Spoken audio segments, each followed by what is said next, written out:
Hi, I'm Micah Clark. Thank you for joining us today. I have a guest who's been a friend for a long time, rather unique political history that she can talk about, but I want Elise Nieshalla to talk about the Office of Comptroller today. And you may say, what's the Office of Comptroller? Well, for decades it was called the Office of Auditor, and that's maybe how you remember her office. But she has an interesting political career. About 3 years ago, she had one of the closest convention races I've ever seen. Within 3 votes, we had 2 phenomenal people running, and Dan Elliott and you, and it was just such a hard time for people because we had 2 great candidates. But the Lord wasn't done. She came 3 votes short and put her in a great position later to become the comptroller. So Elise, it's so great to have you here today.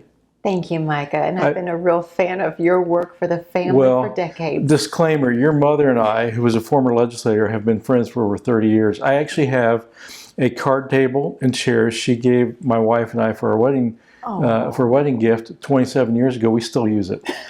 So I can't imagine. I don't even know how long I've known Cindy Noe, your mom, who was a state rep for many years, and just a great friend, great leader. And so you come from good stock. Oh, thank you very much. So it's great to have you on. Tell our audience about what the Office of Auditor, or now Comptroller, is, and maybe why they changed the name. It may have just been, I'm not sure why they did that a few years ago, but a very important office. A lot of people don't think about it. You're a steward of the financial resources of India. Tell us about what the Office of Comptroller does.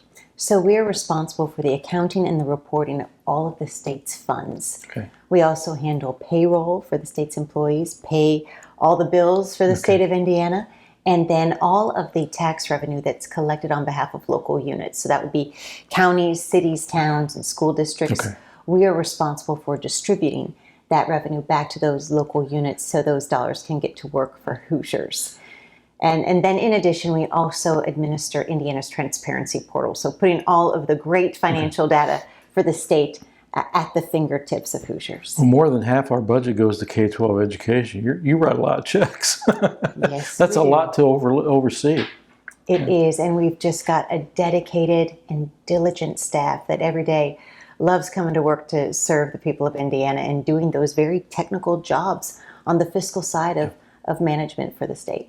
Well, I just saw as I came in today, I left my home and looked at the news sources and didn't see anything, and I came in, and you're at the top of one of Indiana's top news sources called the Indiana Capital Chronicle with a story about our fiscal condition. And as the legislature ended this spring, we got this fiscal report, and everybody kind of panicked. We always get a fiscal report, on a budget year in April, and we were projected to have quite a shortfall, but have our fortunes changed? It sounds like we're in better shape than maybe we thought in April. Is that? So due to careful planning and action, there was a concerted effort by Governor Braun and by the legislature to make sure that we did not overspend when those economic forecasts came in lower than what we expected. And so because of fiscal discipline and teamwork, we did end fiscal year 2025 in a good position with $2.5 billion in reserves, which is 11% of expenditures. And that is in that optimal range that's recommended between 10 and 15% to perpetuate financial stability.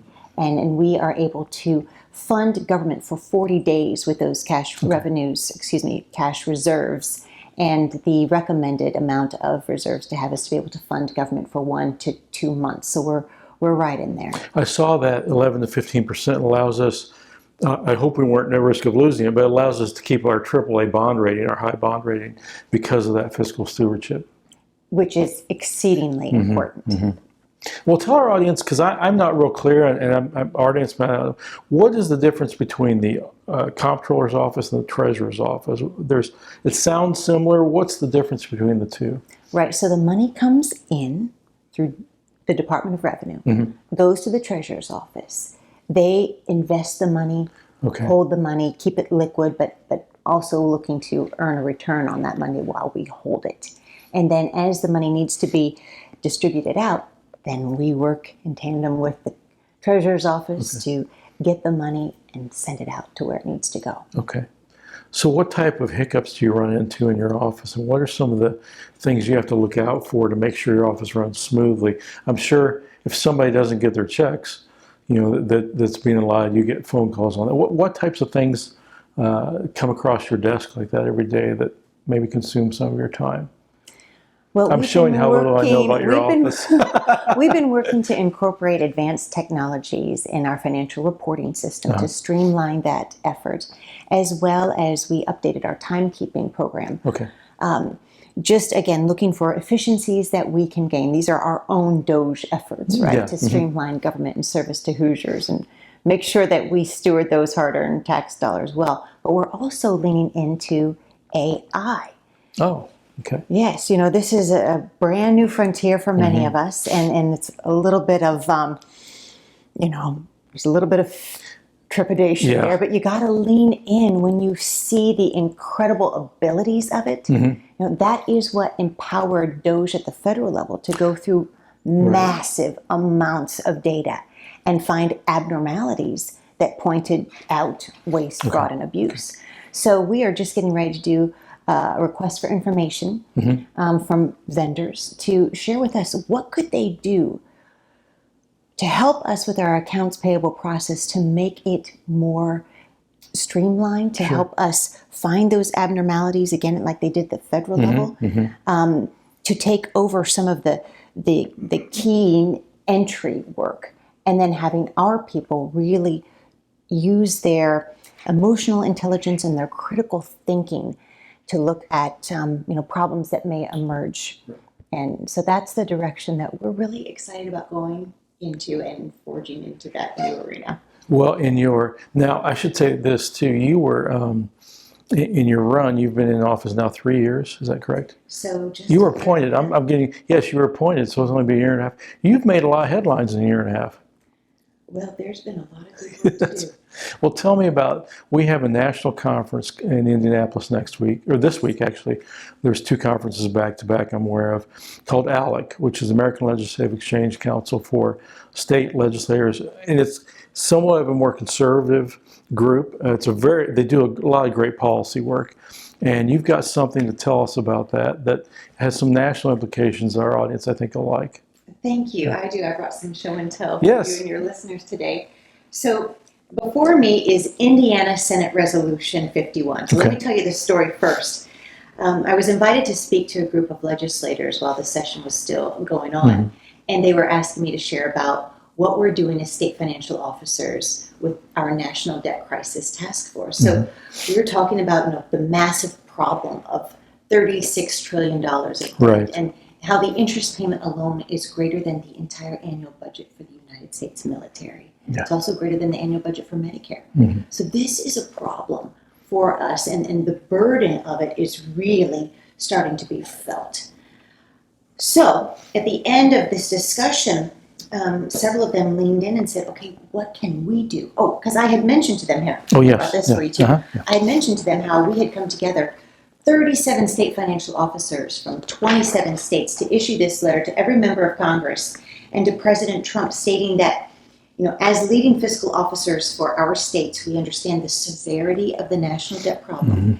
And then we asked 3 things of them. We asked them, 1, just spend less next fiscal year than you did the one That's before. That's a good idea. As Ronald Reagan would say, there are simple answers, but they are not easy. Right. And then 2, we asked them to get us back to a balanced budget ASAP. In 2019, the federal budget was $4.5 trillion. Last fiscal year, they brought in 4.9. So you don't have to go that far back in time to see that it is possible. So we're asking them to get us back to a balanced budget. Good. And then 3rd, with the unleashing of the American economy, with rolling back regulation, with allowing us to become not only energy independent again, but energy dominant. Right, exporters. Take this time of growth and develop a debt reduction plan. Where could we be in 2035, 45, 55, when we not only stop deficit spending and increase growth to get the debt to GDP ratio down to a manageable level, but we also start to pay down on some of that principal so that we have a United States of America that is financially independent again. just like we're going to celebrate the 250th Yes. anniversary Yep. of our Yep. political independence, we better be financially independent to shore that, or to Well, you mentioned us the Reagan, confidence to one of some- my heroes, yours too, I think. Yes. He made a comment one time that government, it's something like government never, it always finds reason to spend everything it has. And if we grow economically without cutting our deficit and our debt, they'll just spend it all. So that has to be a priority. It does. And so the senators, again, said, what can we do? And I said, well, you could pass a resolution modeled after the one our governor, then Senator Braun, introduced in the U.S. Senate. It passed unanimously, calling out the national debt as a national security threat and calling out deficit spending as reckless, irresponsible, and dangerous. And there were 2 freshman senators in attendance. And they took this on as their own personal mission possible. This was Senator Daryl Schmidt and Senator Brett Clark. Yeah, sure. And they worked, we got the language from Senate Resolution 600 from the U.S. Senate and helped them work it into Indiana's format. And then they took it a little bit further, came up with this resolution, and it passed unanimously. Good. Again, calling out the national debt as a national security threat. You can see it opens up with a Senate resolution recognizing the seriousness of the national debt and its threat to national security. And then it bullet points, point after point, driving home the massive nature of this problem. Now, does that get delivered to all the congressmen? Yes. Okay. Yes, it was. And this resolution this week at ALEC is being presented for a vote to be a model resolution that then ALEC would promote to get passed in as many state legislatures as possible. Because ALEC is a group of legislators from all over the United States. Yes. They could take this back and pass it in all 50 states if the state would pass. And we need that. We have got to build a monumental amount of support behind President Trump and Congress to tackle deficit spending and the debt. And that is very difficult work, as you alluded to earlier. So they need support to be crying out from the states, please restore the country's fiscal solvency. The need is urgent, the time is now.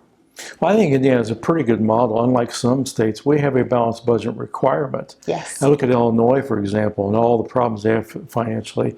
And, it's not easy, but we are in such better shape than so many states around us that don't have that. We're consistently in the top 5 for new business investment, for jobs, for other things. Forbes rates these best states, and there's multiple groups that rate.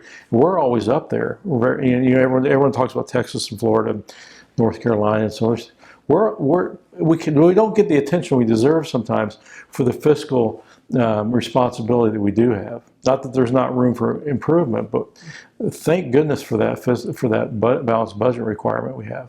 Absolutely. And our story is that of a turnaround. 20 years ago, we had a vast amount of debt. Yeah. We had cash flow problems. And then Governor Mitch Daniels came along and he had the fortitude to do those Doge type cuts way back then and put us on a new trajectory with the support of the legislature. And every governor and legislature that has since followed has prioritized making sure Indiana remains in a strong, solid financial position. And so, I like to include in my remarks, we've got to make America like Indiana. Again. Yeah. Well, I know that we've had, and I'm not real deep into the budget, but I know for years there's been talk about teachers' pension funds and things like that had shortfalls in the past. I think we've done a pretty good job of catching up on those in recent budget cycles, and that's not been easy either. Yeah. That's right. There's been a real concerted effort. $1 billion was put to shore up the teachers' pension fund, which was significant. And all of our pensions across the board are well funded at 81%, which that's solid. That's good. Yeah. Got some more ground to cover, but there's a plan to do so. Well, what else is your office address? That's major. I know you're probably speaking at ALEC this week and presenting that, but is there anything else our audience would like to know or be of interest that you're working on? Well, yes. All right. So we're doing a follow-up to this letter. Okay. And we are collaborating with ALEC, so with state legislators, and also working with Governor Braun on, again, a letter delivered to every member of Congress and to President Trump, stating once more that we understand the gravity of this problem and that we are behind them 110%. And we are working in our states to spread awareness on this problem, that it really is public enemy number one, because our debt to GDP ratio has never been this high except once before. And that was right after World War II, when we had defeated the Nazis and Imperial Japan, right? Yeah. And then that was followed by a peacetime financial recovery period. But now, all we have to show for this incredible amount of debt is a pandemic that's far in the rearview mirror. Right, where we spent so much. Yes, with continued elevated levels of spending and no financial recovery in sight. So we want to convey, as financial officers, as legislators, as governors from the states, that you have our support and we are behind you to do the three things that we talked about earlier as far as meaningfully tackling the debt and the deficit. Well, a lot of people who like politics are naturally gravitate towards national politics because of our 24-hour news cycle and the internet, and everybody's watching different news. But it seems to me, and I've heard this many times, I think it's true from working in the legislature, you look across the good ideas, a lot of the innovation isn't coming from Washington to Indianapolis. It's coming from Indianapolis to Washington. Look how we've done these things. Look how and so I hope our congressmen pay attention to that, because they get out there, and our friend Greg Garrison used to be on the radio, used to call Washington, D.C., 10 square miles surrounded by reality.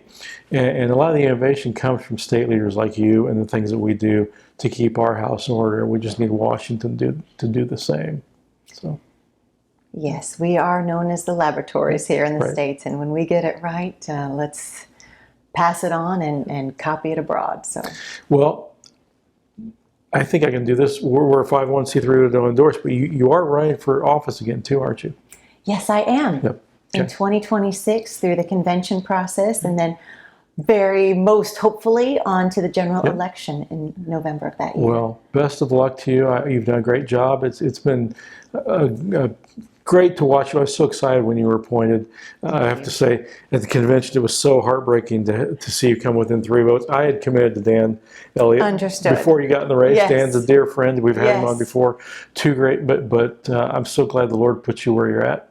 And look forward to seeing all that you're doing, and wish you the best of luck in your run again. And it's a year out, but we'll see if the Democrats or others put anyone up. But you've done a phenomenal job, and probably one of the more popular office holders in the state. So I appreciate your dedication to that. Tell us real quickly, you had some background in Boone County as at the county council. Tell me just briefly about your family. I've mentioned your mom. Tell us about your kids.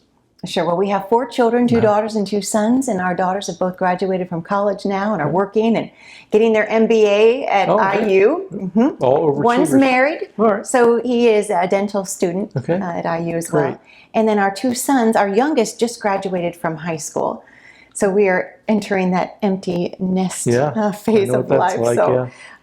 It's bittersweet, as you know, right? But every stage is good, though. That's right. Yeah. We're looking forward to it. So he's going to join his older brother at Purdue. Okay. And he's going to be studying in the Mitch Daniels School of Business. How about that? There you go. Excellent. And I just want to give you my personal thanks and your organization for your tireless work, for all of the conservative principles and values that we hold as sacred. So thank you very much. Well, when you were elected, you said, if there's anything I can do, let me know. And you've done a great job. So like I said, I pulled numerous headlines of things you've done. Just appreciate the stewardship you've shown and the conservative leadership you've shown. So, our guest today was Elise Nieshalla, and she's the Auditor, Comptroller now it is, but formerly the Office of Auditor, now Comptroller for the state of Indiana, statewide office holder.